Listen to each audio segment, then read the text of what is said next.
Well, good evening. I'm so pleased to welcome you to this Askwith Forum focused on the Harvard Crimson Summer Academy. My name is Bridget Terry Long, and I am Academic Dean here at the Harvard Graduate School of Education, as well as the Zander Professor of Education. And my research has focused on college access issues, and so I'm so pleased to see what Harvard is actually doing to address these problems. I'm so pleased that I get to introduce Maxie Rodberg, who is the director of the Crimson Summer Academy. In August 2004, after the first summer of the Crimson Summer Academy, the New York Times ran an article about the program and quoted 14-year-old John Lewis, who has since graduated from Georgetown University. The Times asked him, what did he expect of Harvard? He said, "I thought everyone was going to have glasses and khaki pants. I thought they'd all be nerds and chauvinistic know-it-alls." The article continued. Instead, they encountered Maxine, a writer who put the students at ease by telling them that she had dropped out of Northwestern as a freshman because she couldn't afford the tuition. Working as a waitress and a Kelly girl, it took Maxine 7 years to graduate with a degree in English from California State University and an RN from Los Angeles City College. Later, Maxine earned an MBA from Boston University and an MFA in creative writing from the University of Michigan. She taught expository writing here at Harvard for many years, taught high school for a couple of years, and then returned to Harvard to direct the Writing Center and teach. A collection of her short stories called The Law of Return was published by Carnegie Mellon Press. And in 2003, Maxine was included in the planning for the program that became the Crimson Summer Academy. And she has served as its director ever since. I'm so pleased, again, to introduce Maxie Rodberg.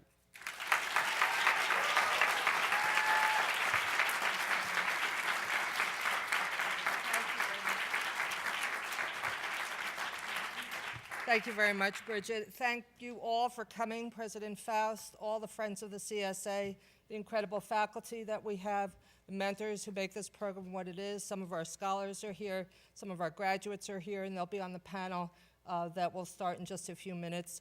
I want to especially thank Clayton Spencer, the godmother of this program, who has been an incredible, compassionate leader and a source of inspiration for me ever since I was tapped to be on the planning committee for the program. When I think back, that was in 2003, and we spent over a year planning the program, an amount of time I thought was interminable at the time. And I have often looked back, though, and realized how grateful I am that we spent that much time working on the program, because pretty much everything with a few exceptions of tweaks we've made, pretty much everything that we came up with then is what has come to pass and has been the infrastructure for this great program. So we made it a 3-year program, about 30 students a year from about 34 different high schools in Boston and Cambridge. They come to Harvard 5, 6, and 7 weeks. They live on campus from Sunday to Friday. The curriculum is very rigorous. It's organized around the theme of the student as citizen, and it includes courses in science, quantitative reasoning, writing, public speaking, and debate. There's a career exploration component. There are guest speakers from the Harvard faculty. And in the third summer, the students take courses for credit at the Harvard Summer School. The big mistake we made in the planning was the name of the program, because it really is an all-year program, and it doesn't end when students go off to college, which they do at wonderful, wonderful rates. It's a program that goes through the year and continues for years afterwards. So that was the only real problem, I think. And sometimes we debate calling it the Crimson Academy. Everything I've just said is descriptive and true, but what I haven't said is what really makes the program what it is, so special and so powerful for those of us who are lucky enough to be part of it. And that is the culture that's been created at the Academy. And it's palpable. Anybody who hasn't visited the program should, and you will sense this incredibly positive community that supports each other, that lifts each other up, that reaches out. And it's really quite remarkable. It's a genuine community, and that that word is a word, I think this is a good time for me to parse it a little, because in the early years of the program, I used to have a lot of discussions with the students. We had community meetings. In those days, we had community meetings every morning. Now we have them 3 times a week. And we often talked about the community that we were building and that we were already feeling so strongly. And we had discussions and sometimes, frankly, arguments because the students wanted to call it the CSA family. And I was vocal and insistent that they call it a community because I consider a community to be voluntary, to be powerful. And family is a word I think is easily sentimentalized, and it's fraught, frankly, for some of us. So, just some, I've known people for whom it's fraught. So this was a real issue, and we often would debate it, and I would often be quite vociferous. So I was talking to Joseph Lewis Walcott, who you'll meet shortly, Joe, who the other day, who was a scholar, as we call our students, in the 3rd cohort, and is now a full-time staff member at the CSA. And we were talking about this issue, and he told me something I didn't know, which was, he said, well, quite often in those early years, some of the students would say to each other, don't say the F word around Maxine. So this is, of course, when you're working with teenagers, it's good. You don't want them to say the F word around you. But that word was, the word was family. So what I hadn't counted on, I kind of want to make a confession now. What I didn't count on was 10 years of this program and what the power of those 10 years, what they would do to me and what they would do for me. And I didn't take into account, I couldn't have anticipated how it would feel when love was added to that community. So I want to say here publicly, I stand corrected. The CSA is a family of choice.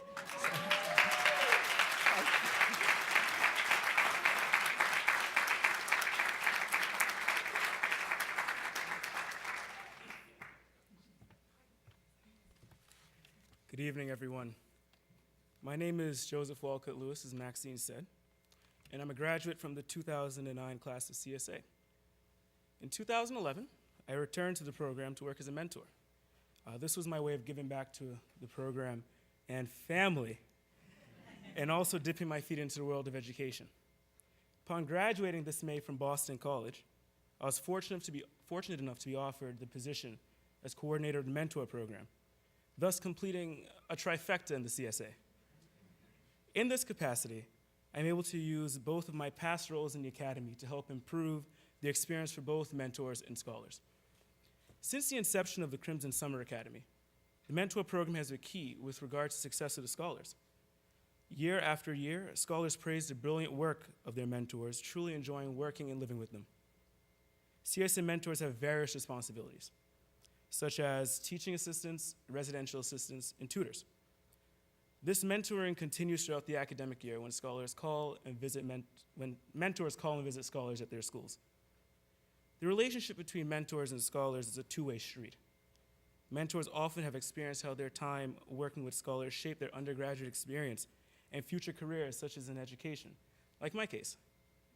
Scholars are inspired by mentors to strive for more and not be afraid to learn. The commitment that CSA mentors have to scholars' success creates bonds that last long after the scholars graduate from the academy. We'll take this opportunity to hear past CSA mentors reflect in their own words on their experiences here at the academy and how their time as mentors influence and shape their lives. The short movie that we're about to show was made possible by the Cynthia Wright Rosano Endowed Prize Fund and skills of 3 of our mentors, Jesse Sanchez, Suridewa Ayu, and Olamide Olatunji. The movie opens at the CSA House with Tim Naylor, who was a mentor in the first cohort of mentors of the CSA. This was his first time returning to the CSA House since 2006, and he took the opportunity to immortalize himself on the walls of the house by painting his name, a tradition held for graduating scholars. He's currently a magistrate within the London legal system.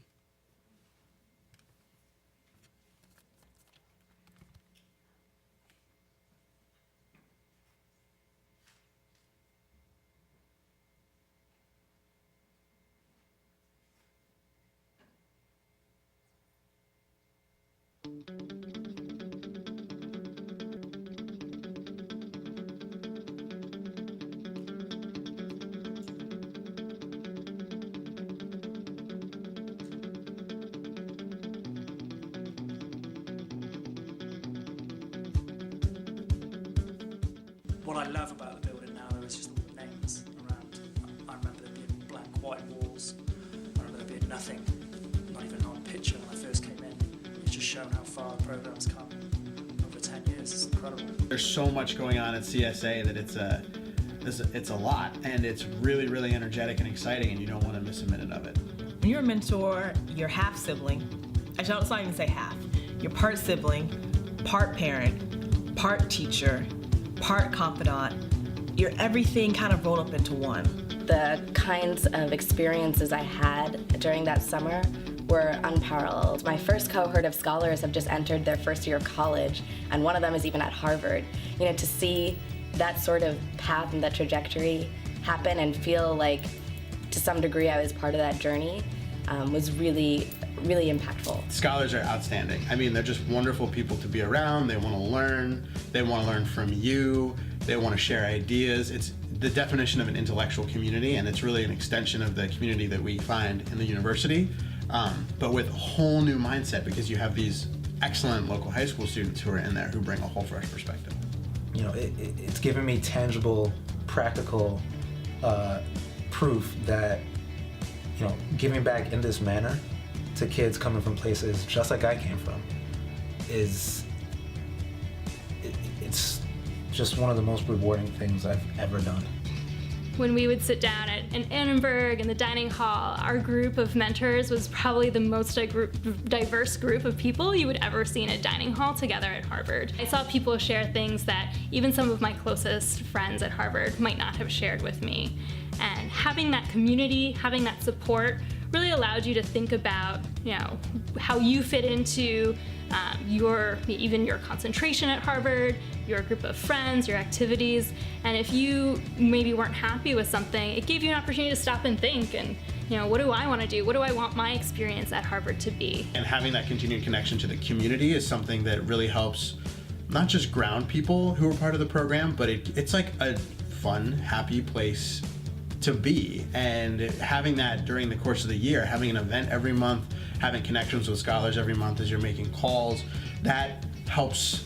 It's a huge quality of life boost. I mean, it's like you get extra time to hang out with friends and people that you care about a couple times a month built into your schedule, even if you can't manage to like plan it on your own. So that's something that really enriches the college experience, I think, here at Harvard. When I entered Harvard, I had a very different idea of how my experience was going to be and where I was going to end up upon graduation. Like complete 180 from where I started to the moment I graduated. And I think that the Crimson Summer Academy was a huge part of the way that my thinking changed and the way that my interests changed. So now I work to make service opportunities and those kinds of experiences really accessible and a strong part of the Harvard culture. And I mean, I think it speaks for itself, and that I would have never maybe considered this an important endeavor had it not been for the Crimson Summer Academy. CSA is sort of like my lighthouse, kind of, that helps me guide my way. Just the experiences that I had there as I think about how I try to do what's best for students in the work that I still do today, even if I'm not directly with the program.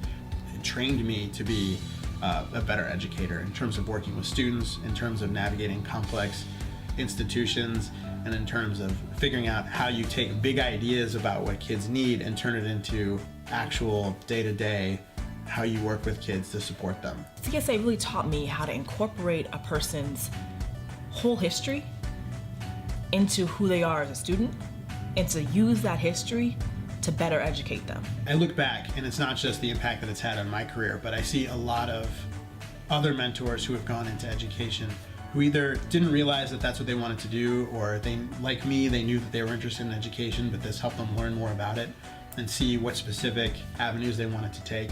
And I actually run into at least a couple of former mentors who are now teachers in the Boston area. Now I still manage to maintain a little bit of relationship with CSA by being an administrator at a high school in Boston where we actually have a student going to CSA. I really felt strongly about providing an avenue for all young people, as many as I could possibly reach. And CSA gave me an opportunity to start that process. Being a teacher now gives me an opportunity to continue it.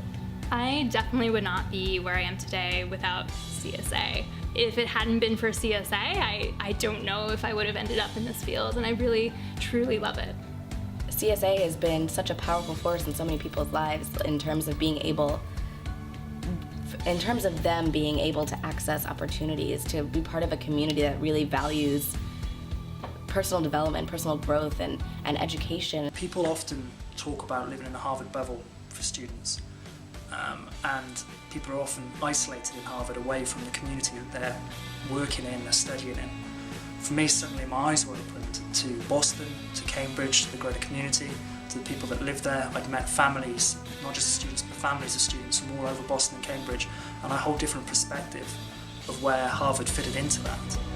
Transitioning back into being a student at Harvard, I realised it wasn't just my little dorm room or the lecture theatre that I was in or the sports that I was playing, that I was part of something actually bigger and I think greater in the community now. I was part of a project and something where I felt I belonged to something.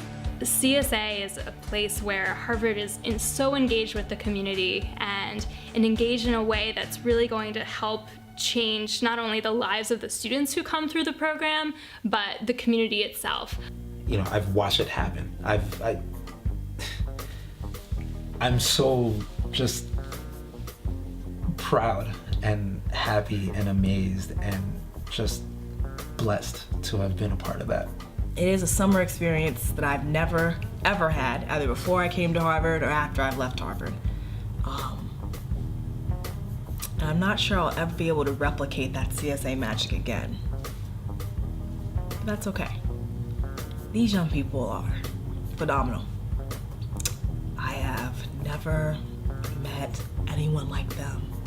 I don't think I ever will. I'm lucky. Really lucky.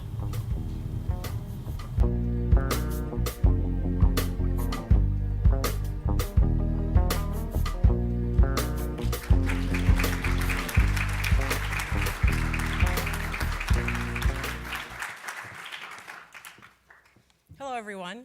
My name is Jamie Shushan, and I'm the luckiest person in the world to be the Associate Director of the Crimson Summer Academy. As you can see from this moving and inspirational video, our mentors really are a special group. And I can say with certainty that our program would not be what it is today without them. Our scholars love the mentors, and they tell us this year after year when they provide feedback as a part of our ongoing evaluation that Kennedy School professor, Dr. Christopher Avery, who happens to be sitting right there, has been conducting since the very beginning of our program 10 years ago. And I'd like to share some of the key findings of Dr. Avery's evaluation with you, as I believe it really demonstrates the deep and powerful impact the CSA has made and continues to make in the lives of our students. First, let me say that Dr. Avery has found scholars to provide only positive and sometimes wildly enthusiastic reviews of the program. And as Maxine said, I think this speaks volumes about our special and truly authentic community that I think you'll hear more about from our panelists later. And of course, of utmost importance are our college results. The CSA's graduation rates outpace all national comparisons. Over 90% of CSA graduates have completed college or are on track to complete college in 4 or 5 years. And I think a remarkable finding is that almost all CSA graduates have been able to marshal the necessary resources to succeed in college, a telling outcome that speaks strongly to the conception, design, and realization of the program in practice.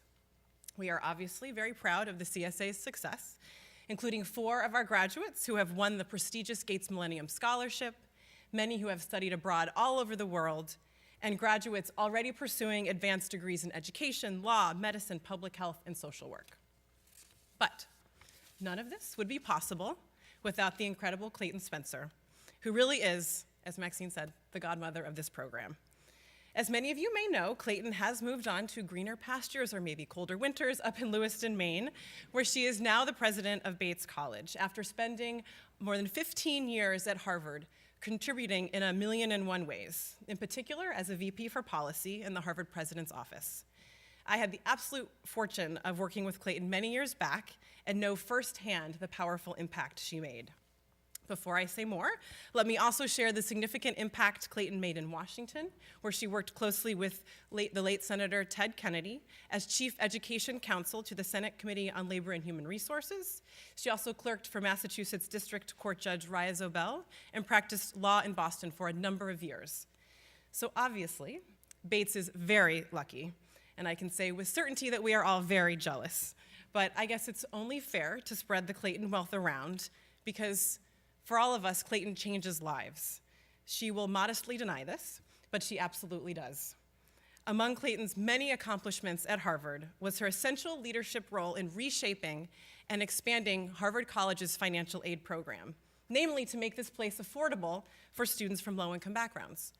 And at the same time, she knew it was essential to not only help these impressive students pay for college, but to help them get into college. Thus, the Crimson Summer Academy was born. It is truly my honor to introduce our moderator of tonight's Askwith Forum, Clayton Spencer. Without Clayton's vision and unending support, I know I wouldn't be standing here today so proud to be connected to the Crimson Summer Academy, and neither would many of us here tonight. Please join me in welcoming and thanking Clayton.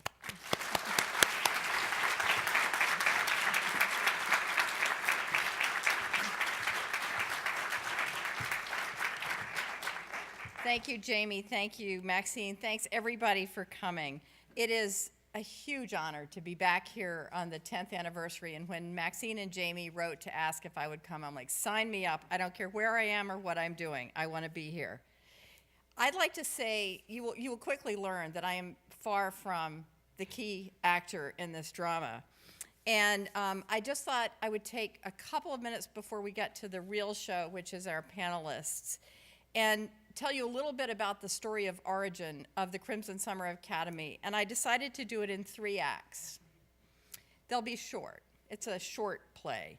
Act 1, we have a tiger by the tail. So, as has been alluded to, there was a lot of concern at Harvard about highly talented, well-prepared students not being high enough in their aspirations for college. And Larry Summers was one of the first people to be very concerned about this. And so he did what he always did. He said, can we just make a pipeline program? And I'm like, okay, well, let's see. Somebody at Harvard must want to do this. Probably Harvard College wants to do this. And well, no, they said they preferred to be Harvard College and teach college students. And we kind of wandered around. Maybe the ed school wants to do it. Well, no, they actually teach graduate students in education. And so eventually Larry said, all right, just figure it out. So mercifully, someone suggested that there was a dynamic duo in the Harvard writing program, and Nancy Summers and Maxine Rodberg, who might be interested in this project, because they're really interested in helping students learn writing and achieve and aspire. So we called them in, and Maxine, basically in her quiet, self-effacing way, said, this is what I've always wanted to do my whole life. And I said, great. Can you just fly around the country and find the best programs, and we'll build a program here. But there's only one requirement. The president, who I worked for, wants it to be a national program to draw from a national pool, have kids come in one summer, and then go on to great heights. So Maxine went off. She visited every program in the country. And long about August of that summer, Maxine comes back, we all get together, and she said, well, we could do a program that's national and brings people in for a summer. If you want to basically take a chamois cloth and buff off a bunch of kids who've already made it, who've already been in the program, she says, if you want to do something that really changes life, this needs to be a local program. It needs to draw from Boston and Cambridge's most challenging public schools, and they need to come every summer after 9th grade. I'm like, seriously? Every summer after 9th grade, she says, and she said, you can do that national kind of one-hit wonder, but if you do, I'm not going to be the director. We had a tiger by the tail. So, I mean, by now we had exhausted all other possibilities, and we're kind of down to Maxine. So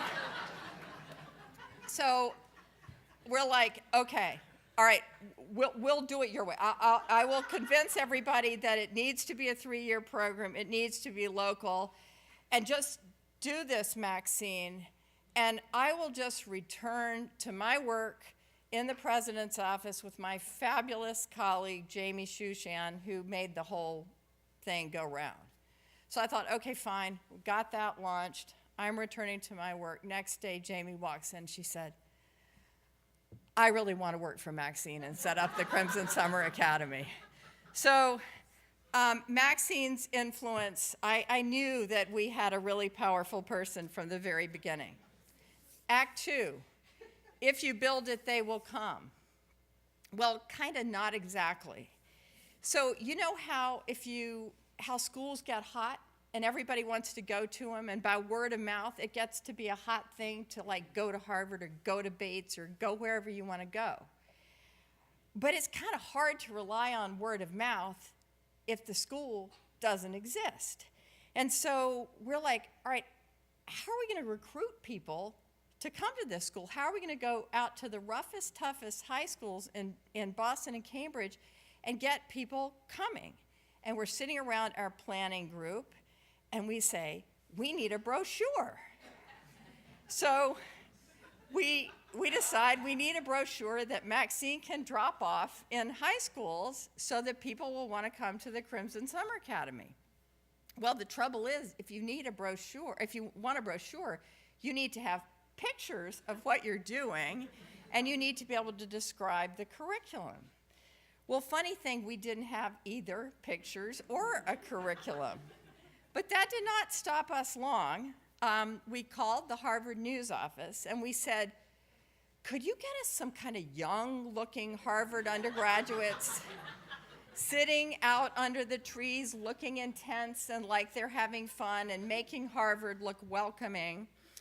And we started the process of trying to find a few pictures that had diversity, that looked joyous and welcoming. And we finally, a lot of pictures just like had statues and very imposing people. And we were trying to sort of welcome people to Harvard. So we finally found the 3 pictures in the entire Harvard archive that it could even plausibly be put in our brochure.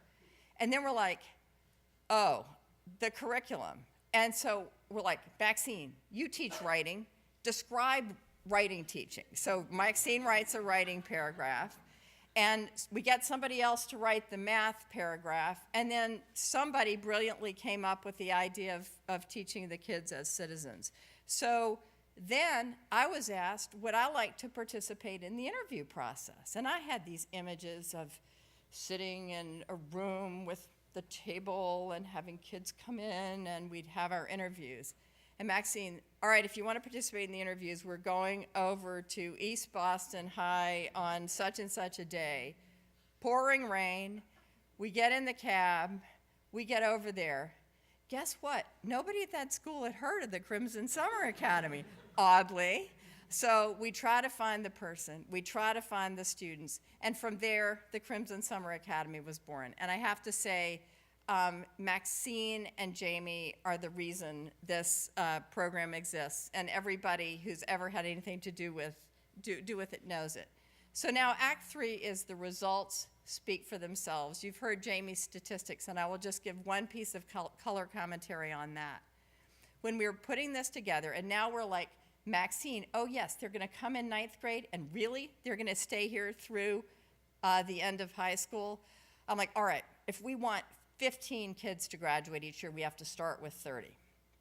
So we started with 30. And guess what? Almost every year, we graduate nearly 30.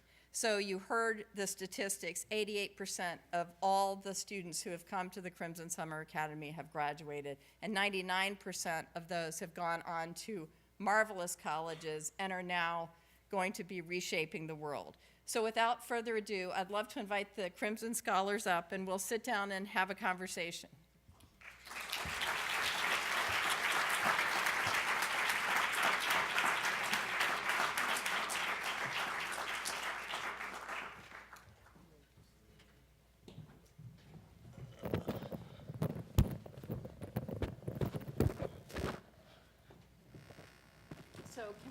start by having you guys introduce yourselves. If you tell us where you came from in Boston, what college you either are going to or went to, and what you're doing now. Okay. Hi, everybody. I'm Jefferson Correa. I graduated from Cambridge Regional Latin in '07. Grew up in Cambridge, Massachusetts. I went on to graduate from Syracuse University in 2011, and I'm currently working in auditing with McGladrey in the Boston office.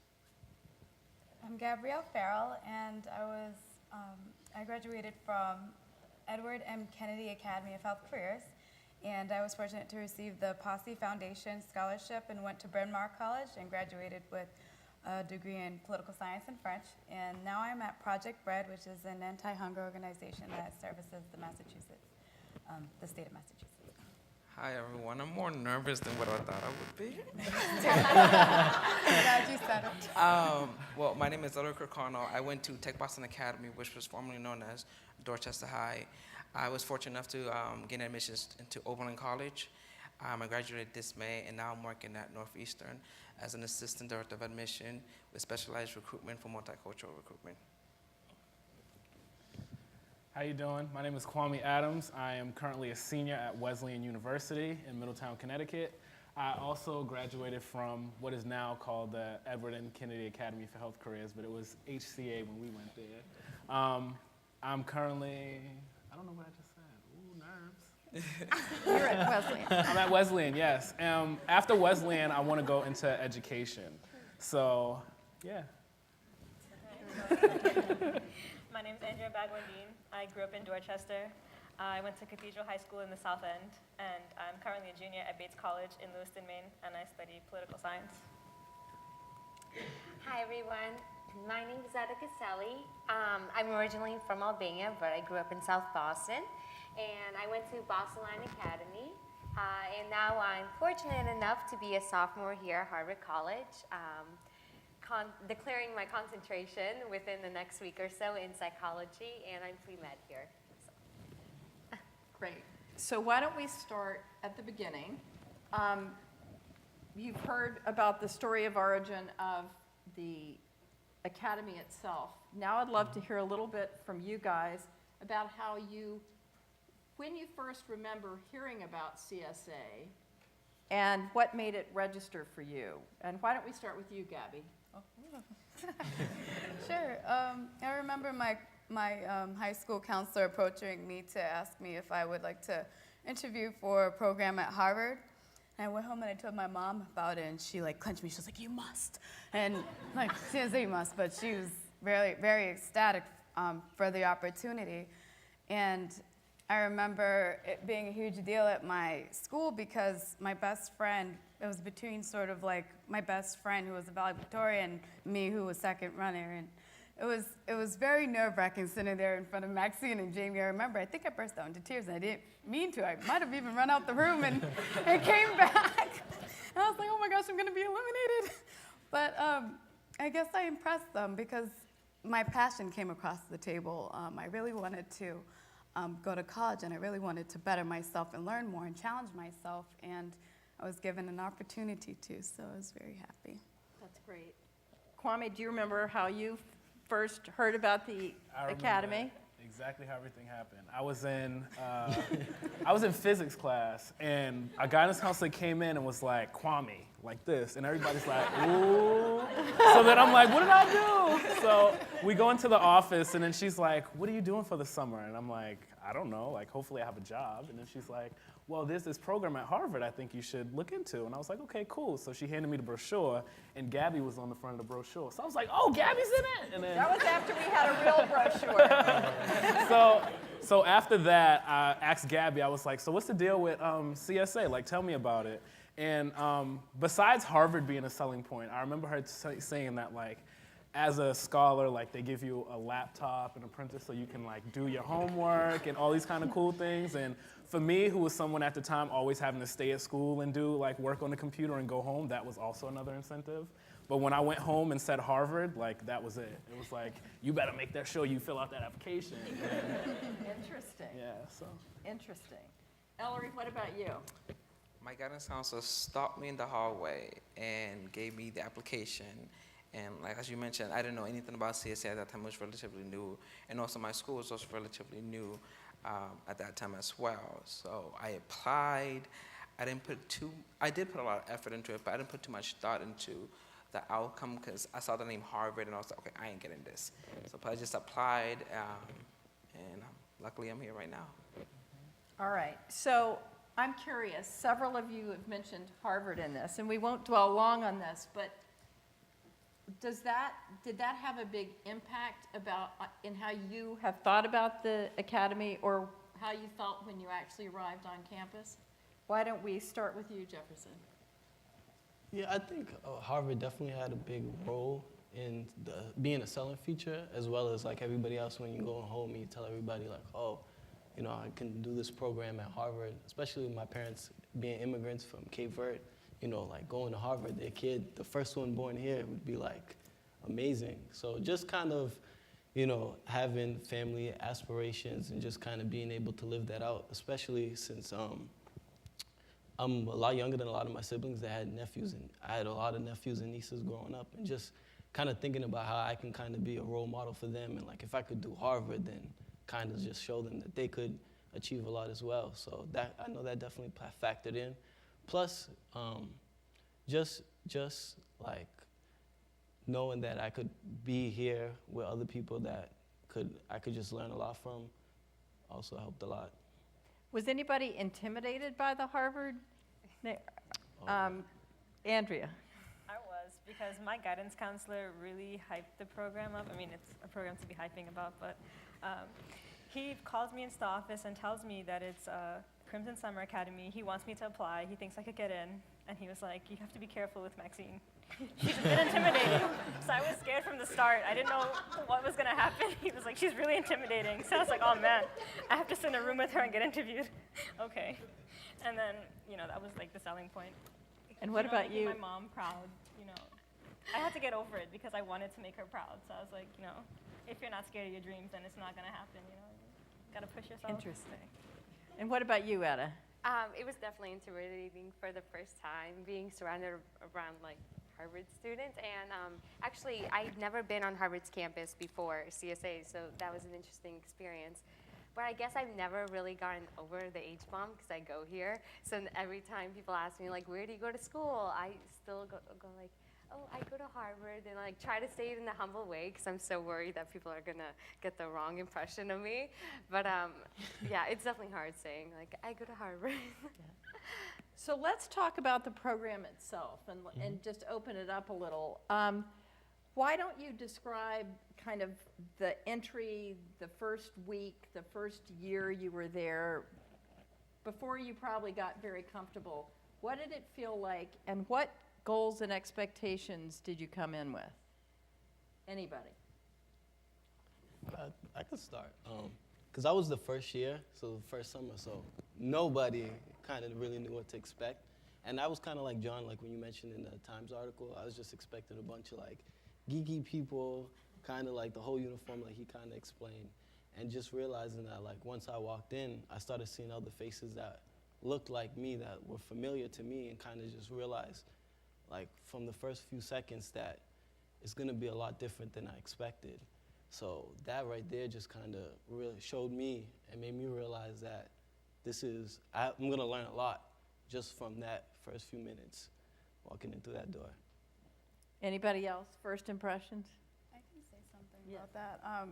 When you first get to CSA, it's, you know, people are putting extra effort in making you feel welcomed. And so because Jefferson's class was there, it's sort of like you had 30 kids who were just peeking, trying to see like who are the babies or who are the new incoming class. And everyone was very loving and very friendly. And it was a perfect balance between like academic boot camp, field trips, outdoor like kickball and soccer.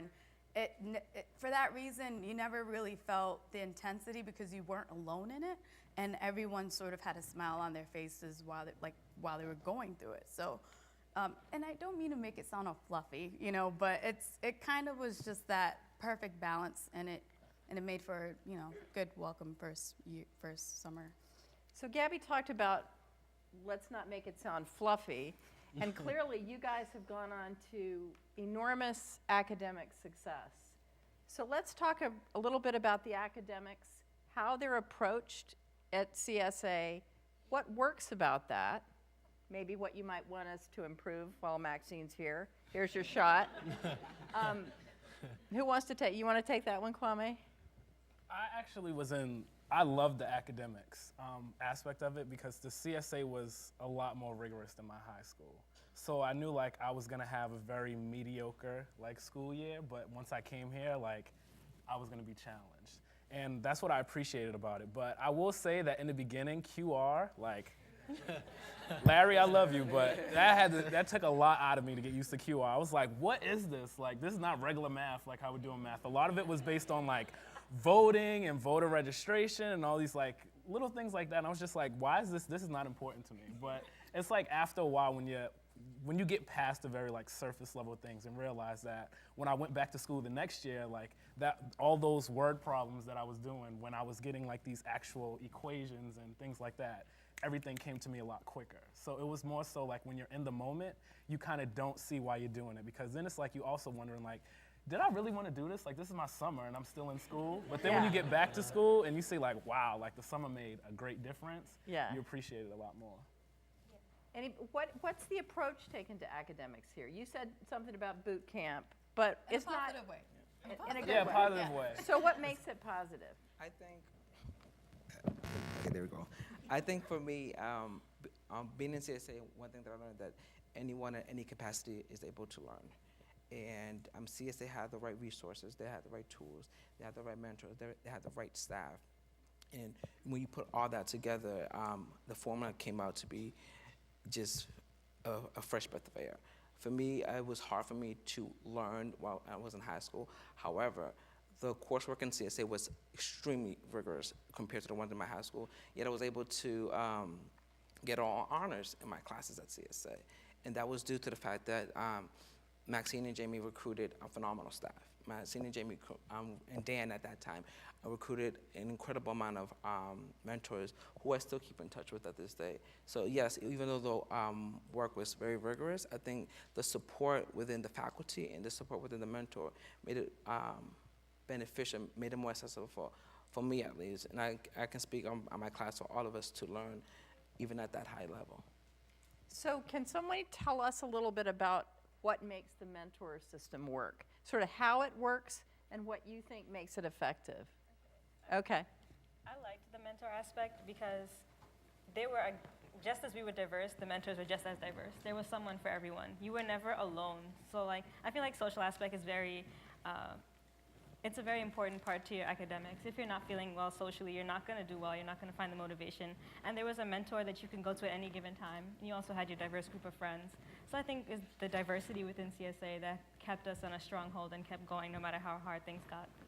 And who were the mentors? Harvard College students or CSA scholars who returned. And then they started incorporating alumni. And what was great about that, I guess one of the things that I appreciated about the mentors was that they didn't view being a mentor just as a summer job, that at the end of August their job was done and they didn't have to do anything. I still keep in touch with some of my mentors from CSA, and I really appreciate that because, I mean, just because the year was over doesn't mean that they, needed to stop calling us or keeping in touch with us. And actually, one of my old mentors lives like 2 floors above me, and I still go to her, go to her for advice when I need to. So I really appreciate it. And I believe your mentors are available to you all year round throughout the school year, right? Mm-hmm. So can we talk a little bit about, this is not just a summer academy question. So one dimension of this is the CSA house is available to you guys. You're local, you can come over. Mm-hmm. Your mentors are available.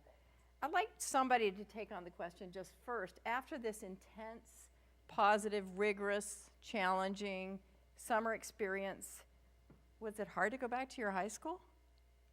Yes. Yeah. So how'd you deal with that? We had no choice. We just had to go. No, because some of our schools, like Kwame said, not to put my high school down, they're doing an outstanding, a really great job right now. But at the time, it was really easy. And in order to give a child a chance at college is to give them a competitive education.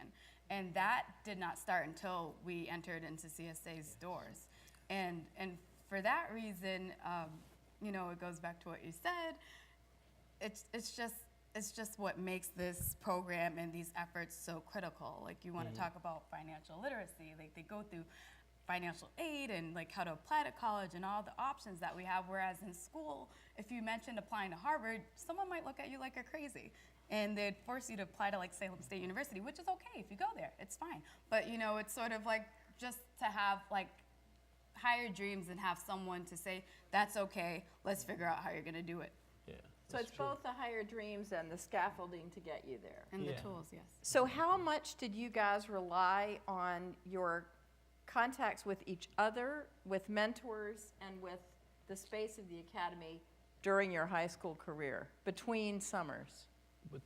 I know for myself, and Jamie and Maxine can attest to this, I used to always come after school pretty much with a couple other mentors that went to Cambridge Regional Light with me.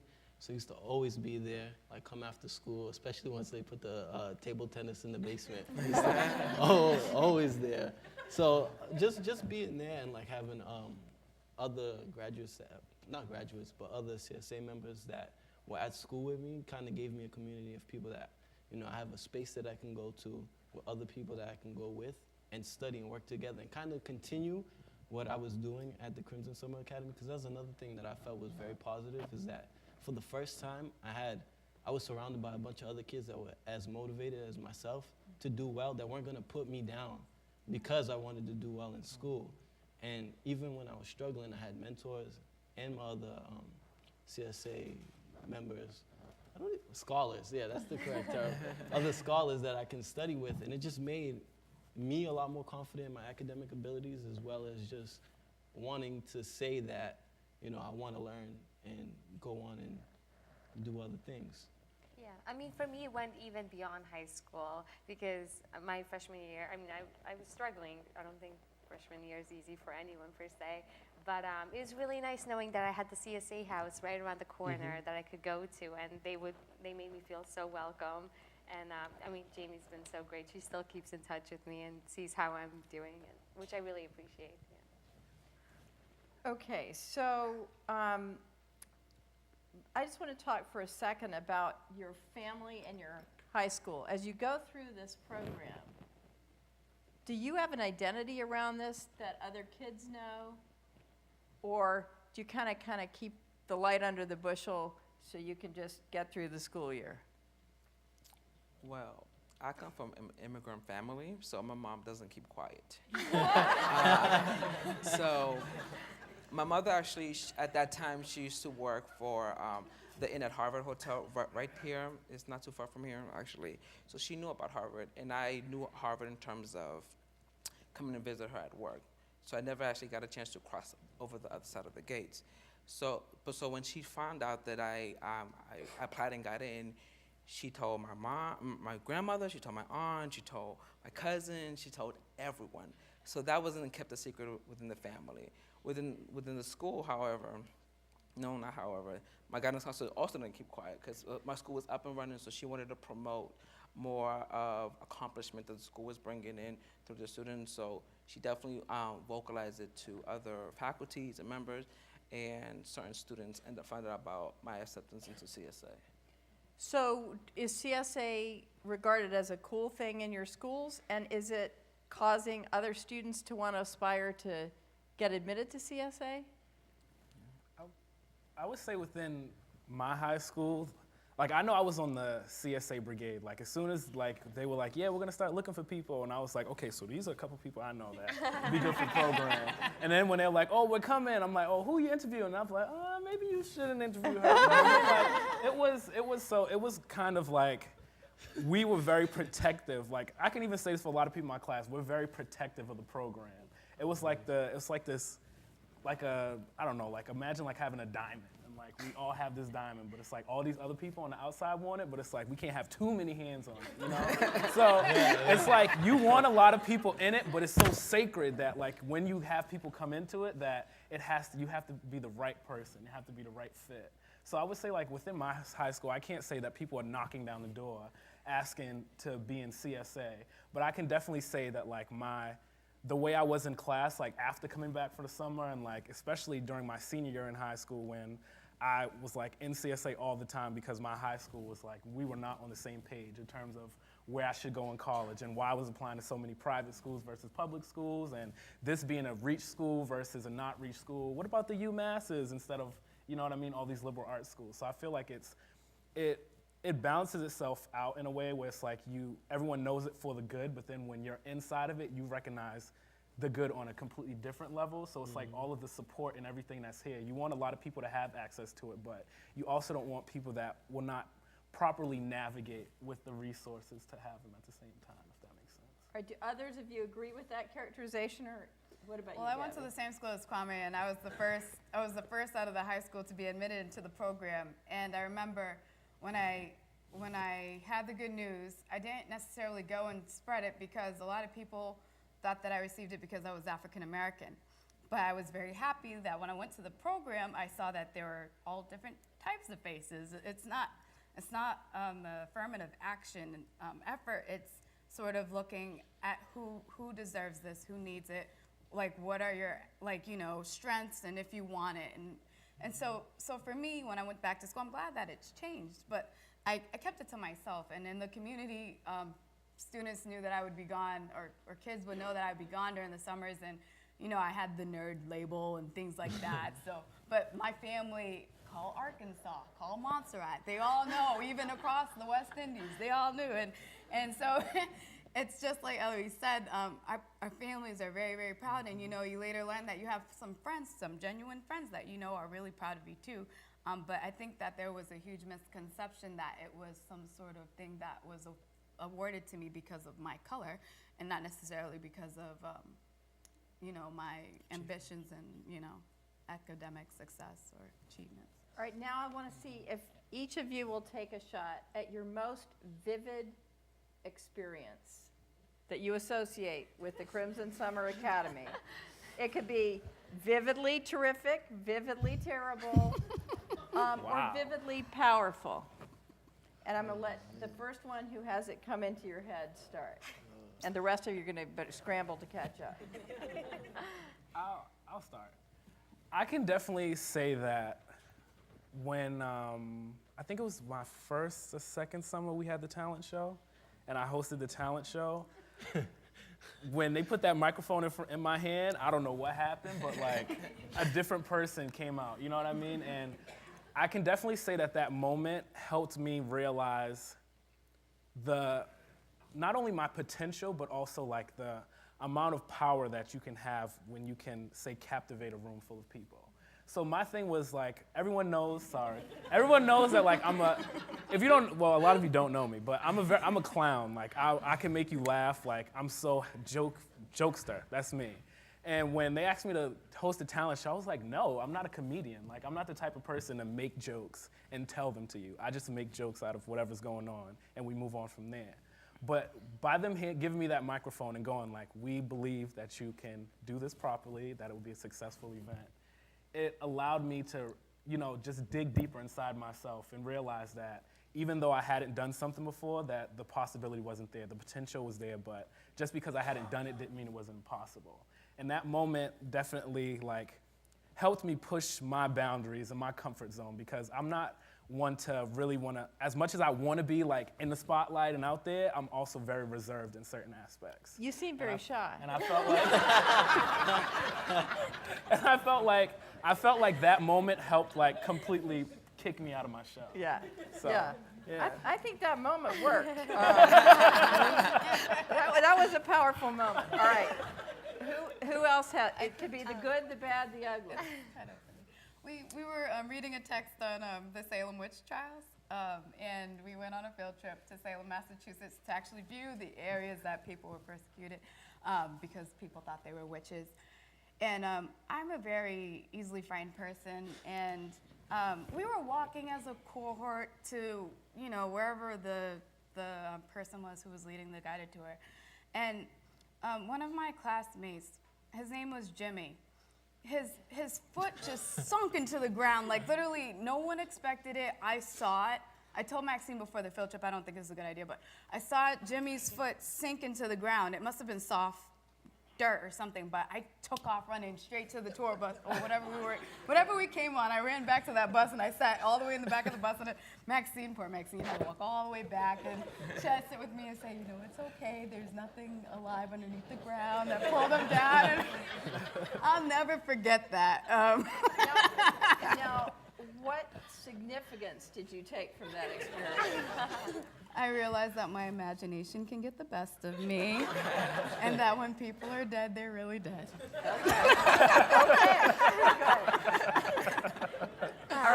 All right, Etta. Mine is actually like a very simple one. So my senior summer, and actually this past summer when I was a mentor, we were living in Weld. And if you guys are familiar with Weld, it has these like front steps, like this front stoop. And every single night before curfew, you see kids out on the stoop just sitting around, playing music, playing football, like longboarding, things they shouldn't be doing actually, but whatever. And I never forget those moments, because it really is a sense of community where we all just hang out together, talking and laughing and dancing right before we have to get to bed. And I always appreciate those moments, because I still walk by Harvard Yard and I still pass by Weld, and it's never the same. There aren't kids out there at night laughing and talking like we used to at CSA, and I don't know, I just always think back to CSA as I walk by Weld and really miss those moments. So this is an interesting program design moment to pause on. The first year of the program, it was not residential, and kids had to come. So Jefferson, you probably had to come in each day and from all over the place, long commutes, get here early in the morning, stay till late at night. And so it was the second year, again with Harvard's complete backing the whole time. The whole 10 years, from Larry Summers to Drew Faust, 100% backing of the institution in moving to having Crimson Summer Academy on campus during the week, not on the weekends. That's how you know Maxine is brilliant. So it's clear that adds a powerful dimension. All right, we still haven't heard from Andrea. Do you have a most powerful moment? I do. I remember my freshman year of high school getting essays back from my English teacher, and she told me one time that I was one of the best writers she had seen, and writing wasn't my stronghold. I knew that. So I was just like, okay, my writing improved. I did my first summer at CSA, and I failed my first essay 3 times, and I was like, wow, my teacher really lied to me. I mean, she's a great person, but I was like, wow, my writing is terrible. And it was in that moment that I realized how important CSA became to me in sort of like shaping my academics. And quite honestly, I don't know where I would have ended up if I didn't come to CSA. Like, it really it paved a whole new way for me to go. And that's what I'm really thankful for. Ellery, what about you? Yeah, I'm gonna change the tune up a little bit. So I feel like I'm making you guys laugh all day. But I think the most memorable experience being in CSA is when I applied to CSA, the essay I submitted was an essay that talked about when I witnessed, because my school had a special ed department, and I witnessed certain students making fun of special needs students. And I wrote down my essay that I was disappointed. Yes, I was disappointed that they were making fun of these kids, but I was more disappointed in myself that I stood there and didn't do anything. So that's what my essay to CSA was. And ironically, it was almost similar my college essay. But one event that I remember that reiterates that experience is when we had a community meeting, and our academy, because even though our academy brings in an incredible amount of talented students, there are problems. You know, there are problems with people's culture, there are problems with people's differences. And as a queer brown man, I came across certain issues at times with other scholars. And I remember one community meeting in particular where we were talking about indifference and apathy, and how by us remaining silent, it can perpetuate even more stereotypes. It can just add more fire to the fuel. and we would just, the community meeting was silent, and the community meeting went, it was led by mentors that day as well. And the mentors asked everyone in the room to sit down and be quiet. There was going to be a serious community meeting, and the mentors asked questions. And if the question pertained to you, you raised your hand. And a lot of people was raising their hand in terms of some questions, others were not.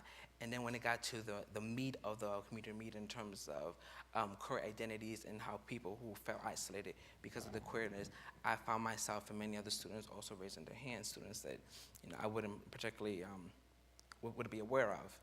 And that moment was very powerful for me because Rahema at that time, who was the mentor, and I know that Jamie, Dan, Joe, and Maxine all remember who Rahema is. Rahema saw me because it was a very emotional time for me. I was coming of age, and it was a very emotional time just hearing the words, and because we also had a discussion afterwards and how people, and that's when it hit me. Wow, not everyone agrees with each other.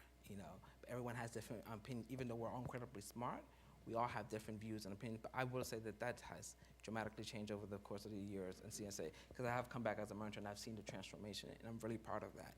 But after the community meeting, I was shaking, I was nervous, I was scared, because it just brought back so many emotional memories that I had growing up in Dorchester as a queer brown man, and just how that was a very problematic and issue that was swept under the rug. So Rahema saw me shaking, I was outside a well, crying my eyes off, and she came, she hugged me, she told me it was gonna be okay. She started crying, and then when she started crying, I started crying even more, like, why are you crying? So that was a very emotional and a very powerful moment, because it shaped what I studied and what I want to pursue in life in terms of helping many individuals who are cast away and are a part of marginalized groups within urban communities. And CSA has definitely taught me that it's okay not everyone's agree with you, but finding ways in which you can work around that way. Thank you. Jefferson, I think you're the last one in this I know, and lineup. that's a tough act to follow. But I think kind of back to what you were referencing about the first summer not living on campus. So I think one of my strongest memories is coming in that second year and living there, and just seeing the development of community grow so much more, especially like with the newer kids as well. And just like, playing, was it Mafia the game that we used to play? Mafia? Yeah, Oh like my playing gosh, Mafia, like the games we would play when we'd come back after like a long day of classes, and just us growing more as a community. Because like I said, like what was really big for me was just being around a community of people that were, family of people that were motivated. That just really helped me a lot. Because I remember like just being in school, always kind of being an outcast, because I was one of the few kids that actually wanted to try hard. So that stuck with me a lot. So I want to change it up a sec and talk about your college experience. I want just one of you who thinks you had the best college tour with Maxine and Jamie of anybody. I want one of you to describe what CSA does to take you to visit colleges, and then I want to dive into reflections back on CSA from the college perspective, how it feels to be out there doing your thing. I feel like a lot of colleges can't provide the kind of support and community you got in CSA. How does that feel? But first, who wants to describe the college tour? I'm thinking Kwame. Yeah, I agree. Okay, the college tours were amazing. I could say like going on a college tour for one thing was great, but also the idea of us going on it during our February and spring breaks during the academic year, and being able to stay in like hotels and all those kind of things, that was also very nice also. Right. But I would say it was nice going to these schools and getting tours and having the tours be for us. Because like at Wesleyan, when I see a lot of tours, it's like a lot of people, like 55 plus people on one tour, and it's just like, how are you getting any information, and there's so many ears there?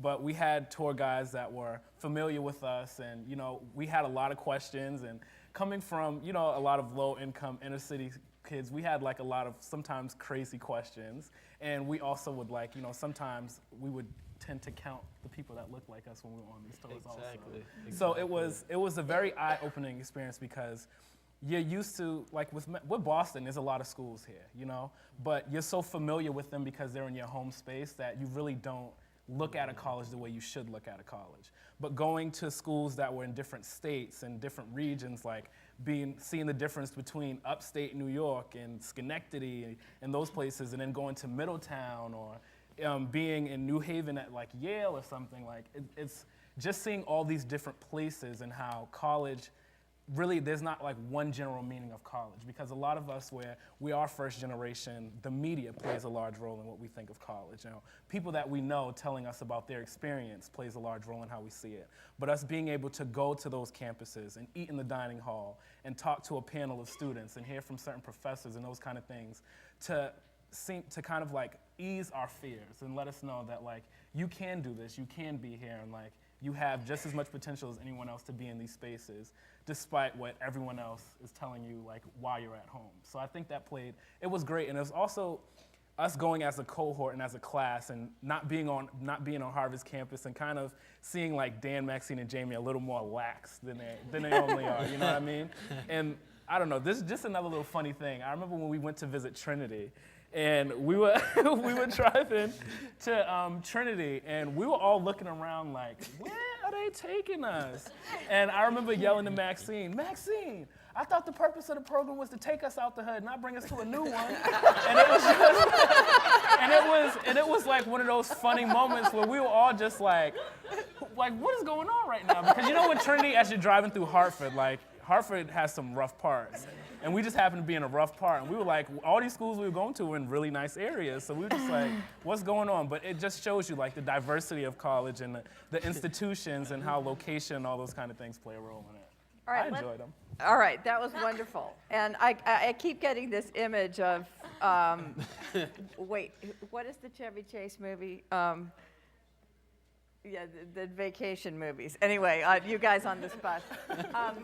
Rapid fire. Did CSA prepare you well for college? And give me one example. Me? Yeah. Yes, it did actually. And I had a recent experience with this. I'm taking this class called like organismic and evolutionary biology. And one of the labs that we had to do was actually to test whether our insect that we collected had Wolbachia in it. And this is actually the exact same lab that I did in CSA. And when I was in high school, I was like, okay, I mean, this is interesting, but I'm never gonna use this ever again. I'm never gonna need to know it. And then as I was doing it last week, the TF was like to me, have you done this lab before? And I was like, how do you know? So yes. So that's a very specific example. That's great. Was college even harder still than CSA was relative to high school? Gabby? Yes. Well, you went to Bryn Mawr. Yeah, I went to Bryn Mawr College. Hi. So I decided to take French, and I did experience a French course at Harvard when I was with the CSA program. But taking on a foreign language and being around a class of people who look nothing like you and have probably gone to France when they were like 3 and so on and so forth. It was very difficult, and it had a lot to do with confidence. And I can tell you that ties a lot back to this one time at CSA when I came back from a writing course and I was crying. I said, I'm a big baby, as you can see. I was just crying. I said, Maxine, like the teacher told me my essay was crap. And it was because Boston Public Schools teaches you that there's kind of only like, or at least the school that I went to, there's like 5 paragraphs to an essay. No, an essay can be up to 200 pages, like my thesis. And it's like, you know, for me to have gone through that process, going to Maxine going through my writing with me, to this day, this past week, I sent her an essay that I'm using to apply to grad school. And she said, wow, Gab, you're a great writer. And that's from that time when that Harvard professor had sent me back saying, there's no such 5-paragraph essay, what are you doing? And without the CSA, I would have never even grasped onto the concept that writing is transformative and is constantly changing. And these are things that if you don't know it in college, then you need to wake up because, you know, it's sort of like that. I remember constantly running back to Maxine for guidance with that, and it all has to do with confidence.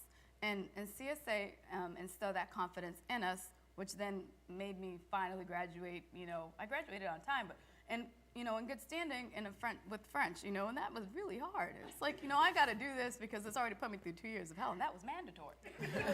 Okay, we're going to open it up here in 1 sec. Show of hands, how many people stayed in touch with Maxine and the gang during college? How many people stayed in touch with their CSA cohort? How many people expect CSA friends to be friends for life? How many of you on your own campuses now know how to create the kind of community you found at CSA? Interesting. No? I think what was unique about CSA, because I had said that with Wesleyan, I had handled a lot of issues around race, but what was really at the focal point of it was class. And I think that the fact that we were all in the same, like from similar SES backgrounds, that a lot of issues that we would run into at the collegiate level were kind of erased from us at that time. So like within high school, like we didn't have to worry about, you know, like how Gabby said, within her French class, I had taken Spanish. And you know, you hear people talking about all the times they went to Spain and all doing this and doing that. And it's like, I never got that. And it's like everyone else is fluent in the language already, taking the class as an easy A, and I'm still here trying to learn it as a beginner, you know what I mean? So a lot of those kind of issues that impact your college experience were kind of not like, you know, not existed in CSA because we were kind of all in the same level. We were all students in public high schools that were struggling. We all had similar goals and aspirations, and we had similar hardships and obstacles in that way. So CSA helped us at that level, but in terms of going on to the university and dealing with, like, you know, classism, socialism, sexism, all those other kind of isms, that completely reshaped your mind. Now, is that a statement all of you would agree to? Yeah, actually, I have a memory, like the first time going into the business school at Syracuse, the incoming freshman class, we all come in, sit down, the dean of the school, the associate dean, they all come in and, you know, do their presentation about the program at the business school. And they, like, you know, had some kids that asked them, oh, why are you here? And just hearing kids say, like, you know, I'm here because I want to study finance because my dad's an investment banker. Somebody else, you know, I want to do accounting because my mom owns some business and I want to take it over eventually. And I'm just looking in the room, like there's probably like 500 kids, and for the most part, everybody who spoke, that was similar. They pretty much had a similar experience of that. And I'm sitting there thinking, like, you know, my dad is a cook. Like, what am I doing here? But then at the same time, because I know I did CSA, I was like, and having the experience of being here at Harvard and interacting with the mentors, that right there let me know that even though they have these different experiences that I don't have, I know I can succeed because I've already did it at CSA. So if I did it once, I could do it again. So would you all agree with that? Absolutely. All right. Yeah. Oh, When I was in France during study abroad, Ashley visited me, and she was in Germany, I think, or Copenhagen, Denver. Okay, Denmark. And my mentor, one of my CSA mentors, who was a Harvard student, came and visited me. Now, being alone in a country by yourself, it's really difficult. And to have that CSA family stretch all the way over there, it's not something that, I mean, anyone at our level, I don't think we can actually think about creating. It's like, it's a whole nother level beneath the surface that you just can't conceivably think of. But yeah, it's that level of support, and it goes far beyond college or even first year out or 2 years out. It's really deep. Yeah, so just wanted to say that. so I'd love to open it up for questions from the audience now. We have about a little shy of 10 minutes. Yes, please go to the microphones. Okay, good evening, and thank you so much for being here. We applaud your efforts. I am very proud of each of you. I am teacher, pastor, graduate from Harvard, and the areas that I work in at the present time is Roxbury, Dorchester, Mattapan, and Cambridge. And I'm listening to this program, I'm like, I'm working with the young people that are still here that hasn't had the opportunity to come to CSA. I would like, if some way that we could connect, and if you all would not mind coming to be a speaker. I don't know if that's possible, I'm just throwing it out there. And I'd love for them to, so we're trying to get something going in the communities that will help them to expand what we're sitting here listening to. This is astronomical, and I think it definitely needs to be spread about throughout the greater Boston area. Thank you. Thank you. Thank you. Thank you. Hi, is this on? No. It's on. I'm Catherine Chu. I'm the guidance director for the Boston Public Schools, and I actually remember when this program launched. I was the guidance director at Boston Latin Academy, and Maxine came, and we talked about this program and recruiting the students. And it's been, I still work for the Boston Public Schools, except now I work for the district. And so I'm really proud of everything that you've accomplished. I cringe at sometimes because it's real about what you say about the disparity in preparation and expectation.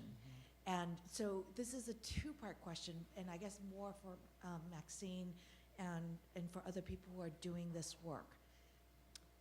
How has there been any interest from other colleagues in terms of replicating? Because I've talked to the president of Bowdoin in NBU, because it's about getting our kids ready. Like, there are lots of colleges looking for you guys, Questbridge, Posse, the BU Scholars Program, but I need kids who are ready to perform at that level, which is why I always knew when I sent the kids off to CSA, they were getting so much more during the summer that they would be ready. And so I didn't know if you could talk about whether other colleges have asked you about how to replicate. I can say, Harvard has been unbelievably generous, and many institutions obviously don't have, who has these kinds of resources really, but there are, in the early years, I would say the first 4 or 5 years, I used to get a lot of calls and did a little help with people who were starting programs like this, and then this crash happened, and I think that just set everything back like 20 years in higher education, and I didn't get any more calls ever again. But there was a time when it seemed like it was really flowering, these kinds of programs. Yes. Good evening. My name is Sheila Nutt, and you heard correctly, that is Nutt. 2 T's, please. I'm no ordinary nut. Anyway, I am the Director of Educational Outreach at the Harvard Medical School, the Office for Diversity, Inclusion, and Community Partnership. And I just want to say you are fantastic. The program that you're running here at Harvard College is wonderful. I would like to be in touch with the administration here because we have a summer internship for high school students, and you're talking about a pipeline, and I think everybody needs to be more aware of what Harvard University is doing to encourage empowerment of students from underrepresented backgrounds. We provide an opportunity for them to do an 8-week summer research internship program. So maybe there are some of your students who might want to participate in that. Maybe some of our students could participate in your program. I don't know, but I think we need to know more about what each other are doing on both sides of the river and how we can get more students involved in what you're doing. And I want to congratulate you, and it's fabulous. I'm just really excited. So our program is called Project Success. We have another program called H-Prep for students in grades 9 through 12. It's a weekend program that runs for 6 weeks on Saturdays. So please go to our website. I think the application process is closed for this year, but for next year, please keep us in mind. H-Prep, Project Success at the Med School as well. Thank you. Thank you. And if people have questions for the panelists, it would be great. Yes. Hi, can you hear me? I have 2 questions. First, this is a wonderful program. I'm just impressive beyond belief. It's hard to believe that such wonderful things are going on in this in this world. First question is, do you coordinate in any way with the schools to discuss what the expectations that you want from the students, and how does that interact with the, with their plans? I'm going to ask Maxine to come up to a mic and answer you, because that's an important question. We have spent a lot of time building up relationships with the high schools, and I'm really proud of that. It was more difficult and interesting than you might imagine in the early years to go to these schools. And the word Harvard, as the H-bomb, I guess, it's a double-edged sword. And so we weren't exactly greeted with open arms at most of the schools we went to. It took a couple of years. People didn't trust it. There were some heartbreaking moments where adults and kids would say to me, I never thought anybody from Harvard would walk in here. I mean, it was incredible, really. So that's, the short answer is yes, we have great relationships now with all the schools we work with, and they're ongoing. The interviews that people mentioned for the program, we go and interview the students in their schools. So we're there, if any of our kids are in face any kind of particular challenges, let me say, we go down there to the school and we meet with them in the school. So we have, I think we've done a lot of good by being alive within the schools, particularly in the schools that are smaller. It's easier to try to influence the culture. The larger schools, there are only a few left in Boston, but those are really difficult to penetrate in a meaningful way. Thank you. Thank you. One other question. Do you see anything in the future that you might want to examine for recruiting high-risk students whose future is not, they're not that anxious to get into college, but to get out of high school and it's not my expertise. It's not what this program is about. It's a whole different need. And so I guess that's what I would say. This program works the way it does because as the graduates have said, because it really does appear to be a level playing field while they're in the program. And we made several key decisions that really mattered in the end. We decided we would take students from or at least students from every public school, and some parochial schools would be eligible for admission. So that means, but we wouldn't tilt it towards the exam schools. We would only take a couple of kids from the exam schools. We've never taken more than 2 a year, I don't think, and sometimes none. And there were some really good reasons for that. I think it was really important that everybody in the program felt like they could compete with anybody in Boston or Cambridge, but they were all good students. And some of the students were what I think anybody would call at risk, but for different kinds of risk. We've had kids who lived in foster care, kids who lived in group homes. The average family income is $29,000 now, and that's a literal average. Larry will correct me if I'm wrong about mean and the median, but we don't go above, we used to not go above 60,000, and now we don't go above 65. So that means that half of the kids' families, pretty much, and it pretty much does break down, like half or less than that. We have families living on transition assistance. We've had homeless students. So they're at risk in those ways, but not academically so much.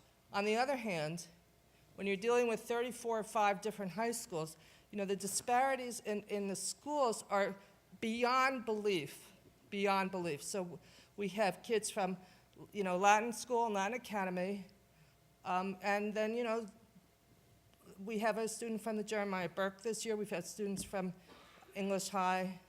But what is, really heartbreaking is, and Etta, I wonder if you would share your story. Etta went to Latin Academy, which is the second exam school in Boston, and I wonder if you would share what your guidance, she's at Harvard now, what your guidance counselor.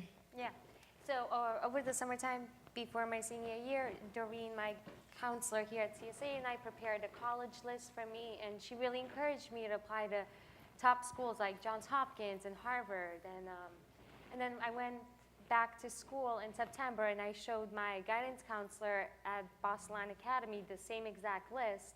And keep in mind, I was also valedictorian in my school, and he said to me, Etta, it's not that I don't think you'll do well in these schools, it's just that I don't think you'll get in to any of them.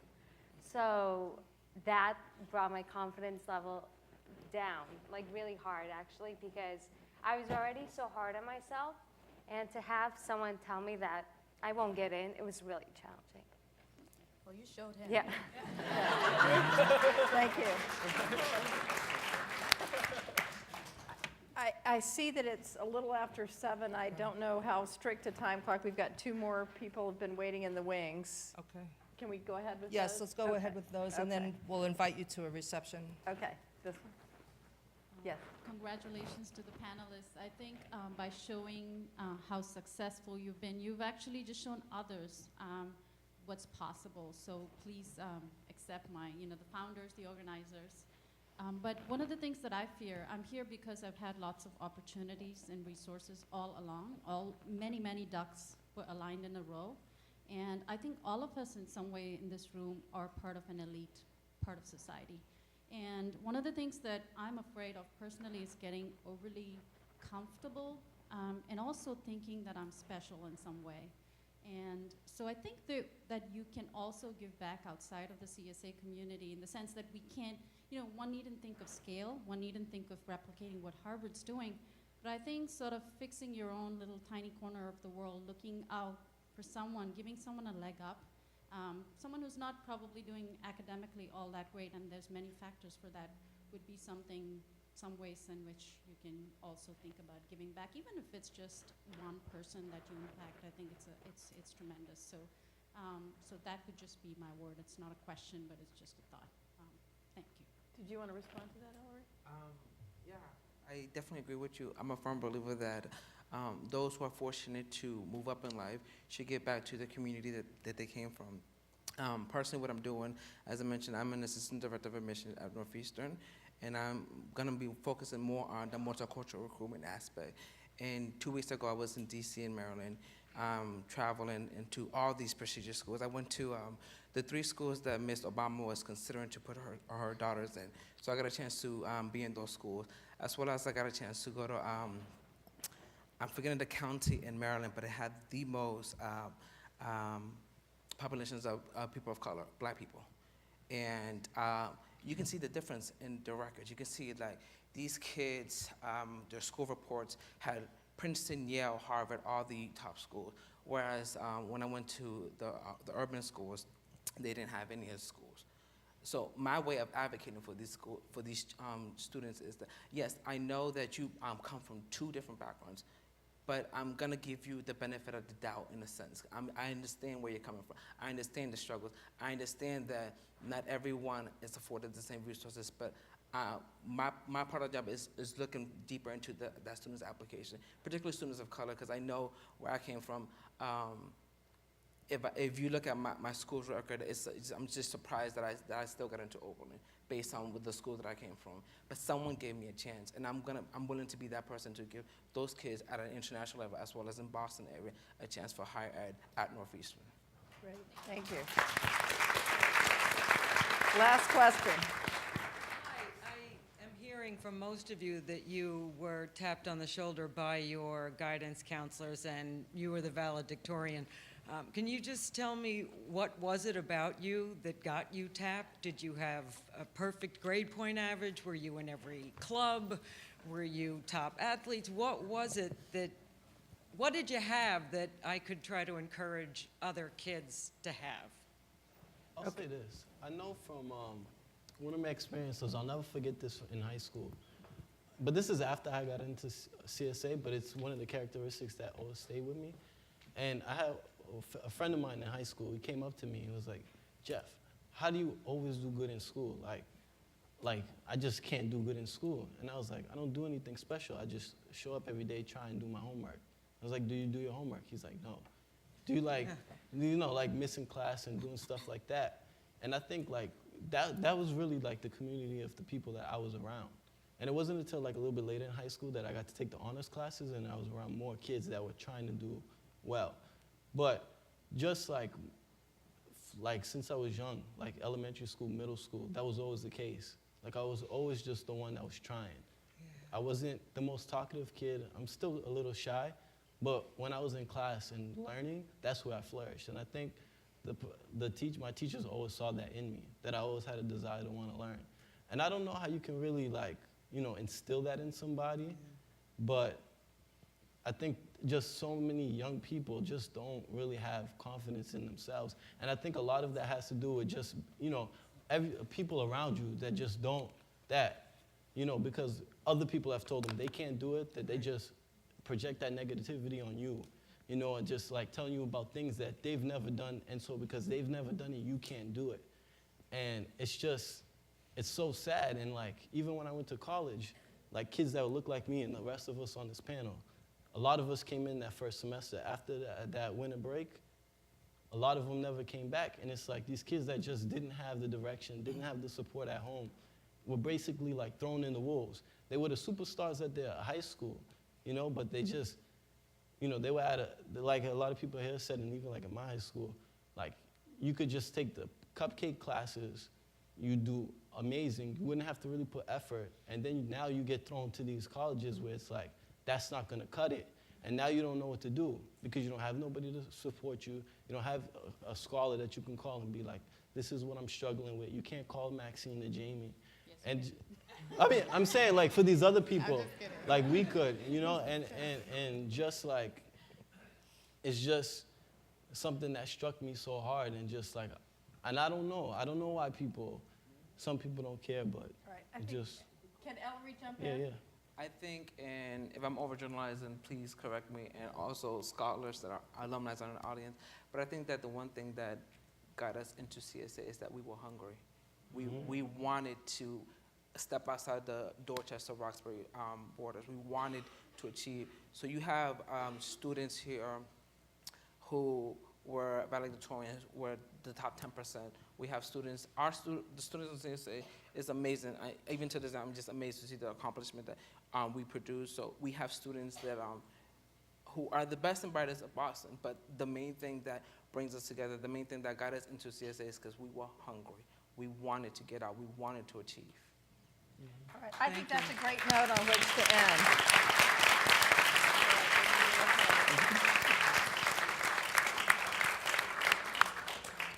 Thank you so much, everybody, and Clayton, really, thank you all. Thank the scholars.